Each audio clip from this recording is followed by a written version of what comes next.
तिरू गांव के पास उग्रवादियों की आवाजाही की सूचना मिली थी। इसके आधार पर सेना के 21 पैरा कमांडो के एक दस्ते ने दिनांक 4/12/2021 की शाम को संदिग्ध क्षेत्र में एम्बुश लगाया था। एम्बुश के दौरान एक वाहन एम्बुश के स्थान के समीप पहुंचा। उसे रुकने का इशारा और प्रयास किया गया। रुकने की बजाय वाहन द्वारा उस जगह से तेजी से निकलने का प्रयास किया गया, जिसके उपरांत इस आशंका पर कि वाहन में संदिग्ध विद्रोही जा रहे थे, वाहन पर गोली चलाई गई, जिससे वाहन में सवार 8 व्यक्तियों में से 6 व्यक्तियों की मृत्यु हुई। बाद में एक गलत पहचान का मामला पाया गया। जो 2 लोग घायल हुए थे उन्हें सेना द्वारा ही इलाज हेतु नजदीकी स्वास्थ्य केंद्र में ले जाया गया। यह समाचार प्राप्त होने के बाद स्थानिक ग्रामीणों ने सेना की टुकड़ी को घेर लिया, 2 वाहनों को जला दिया और उन पर हमला किया। इसके परिणाम स्वरूप सुरक्षा बल के एक जवान की मृत्यु हो गई तथा कई अन्य जवान घायल हो गए।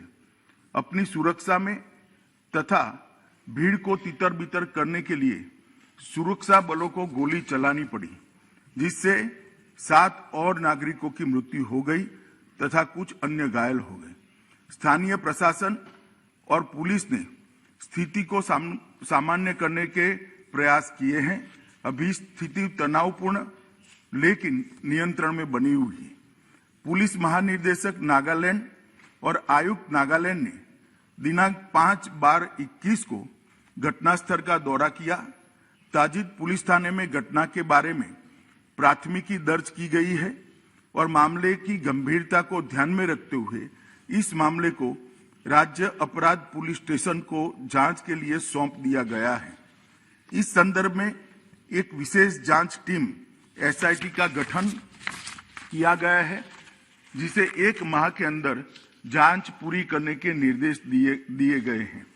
उपरोक्त घटना के पश्चात दिनांक 5/12/21 की शाम में लगभग 250 लोगों की उद्वेलित भीड़ ने मोन शहर में असम राइफल की कंपनी ऑपरेटिंग बेस पर तोड़फोड़ की। भीड़ ने COB के मकान में आग लगाई, जिसके उपरांत असम राइफल की टुकड़ी को भीड़ को तितर-बितर करने के लिए गोली चलानी पड़ी।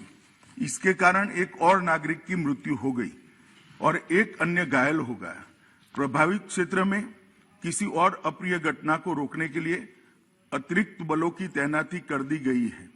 सेना की 3 कोर मुख्यालय द्वारा एक प्रेस वक्तव्य जारी किया गया है, जिसमें निर्दोष नागरिकों की दुखद मृत्यु के घटनाक्रम पर अत्यधिक दुख सेना द्वारा व्यक्त किया गया है। सेना द्वारा इन दुर्भाग्यपूर्ण मृत्यु के कारणों की जांच उच्चतम स्तर पर की जा रही है और कानून के अनुसार समुचित कार्यवाही की जाएगी। घटना की सूचना मिलने पर मैंने तत्काल नागालैंड के गवर्नर और मुख्यमंत्री जी से संपर्क किया। गृह मंत्रालय द्वारा भी नागालैंड के मुख्य सचिव और पुलिस महानिदेशक से संपर्क किया गया। कल पूरे दिन स्थिति को मॉनिटर किया गया।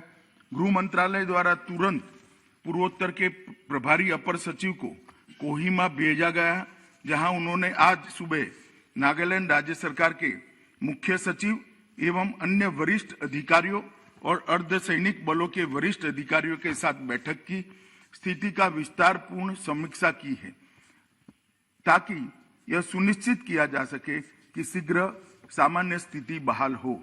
यह निर्णय लिया गया है कि सभी एजेंसियों को यह सुनिश्चित करना चाहिए कि विद्रोहियों के खिलाफ अभियान चलाते समय भविष्य में ऐसी कोई दुर्भाग्यपूर्ण घटना की पुनरावृत्ति न हो।